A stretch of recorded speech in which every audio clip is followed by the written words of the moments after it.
Enei. Akonta gu ho. Akonta he mema ayibi he.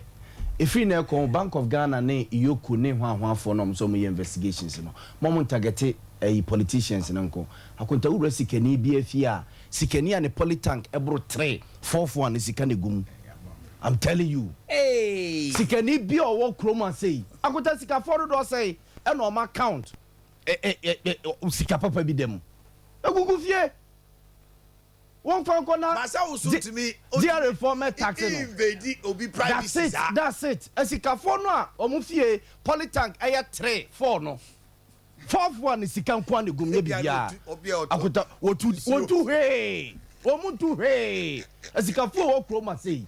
Akonta enu kan bi ne ye economy and your dollar semi aye ye bibia tete ho. Politank ye de ani akwa kobu politicians ba akonta try this so the all sorry your cause 1 or 2 bi ne busawe.